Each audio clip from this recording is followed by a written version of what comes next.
All you have to do is surreptitiously leave this tape on his desk.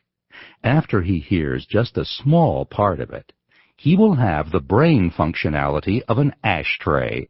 He'll be staring at important work papers, trying desperately to read and comprehend them, but he will be unable to do this because he will hear Gary Puckett's voice inside his brain howling, "Young girl, get out of my mind. My love for you is way out of line."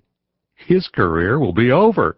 The end will come when he tries to make an important presentation and he blurts out in front of the corporation's top-ranking officers that he is too sexy for his shirt.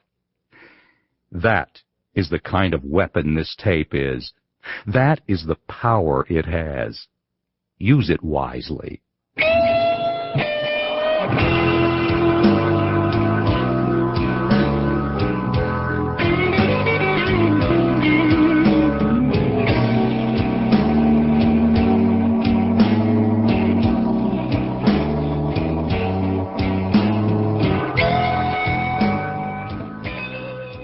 This tape, like so many of the unpleasant things that we encounter as we go through life, is Neil Diamond's fault.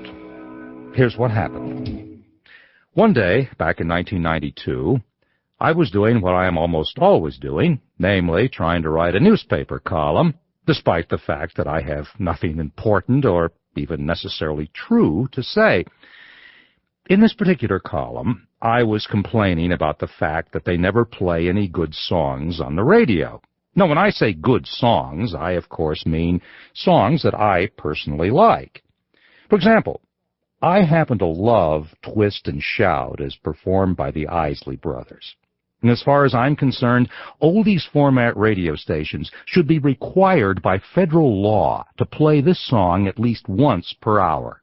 But they hardly ever play it.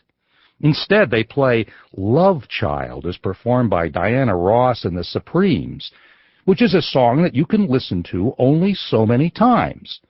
When I say only so many times, I mean once.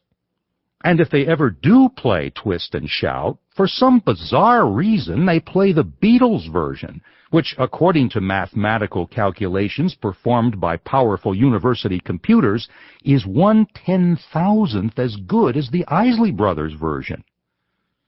So anyway, in this column I was ranting about songs that I don't particularly care for, and I happened to bring up Neil Diamond. I didn't say I hate all Neil Diamond songs. I actually like some of them. For example, I really like Play Me, especially the part where Neil sings, "Song she sang for me, song she brang to me." Here's exactly what I wrote. It would not trouble me if the radio totally ceased playing ballad-style songs by Neil Diamond. I realize that many of you are huge Neil Diamond fans, so let me stress that in matters of musical taste, everybody is entitled to an opinion, and yours is wrong.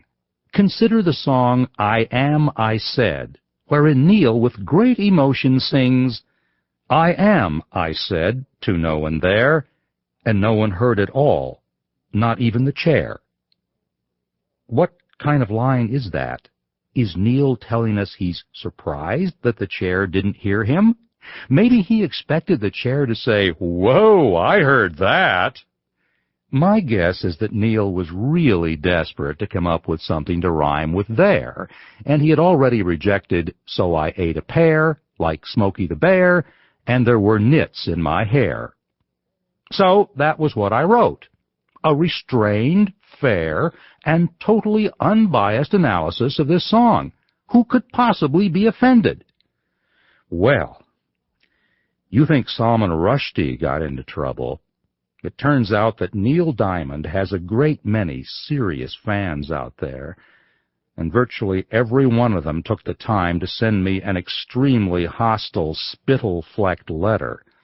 In a subsequent column, I combined the key elements of these letters into one all-purpose, irate Neil Diamond fan letter, as follows. Dear Puke Nose, Just who the hell do you think you are to blah blah a great artist like Neil Blah, more than 20 gold records, blah blah? How many gold records do you have, you scum-sucking wad of blah? To keep listening to this audiobook for free, click the link in the description. It will take you to a free Audible trial where you can listen to this and many other books for free for 30 days.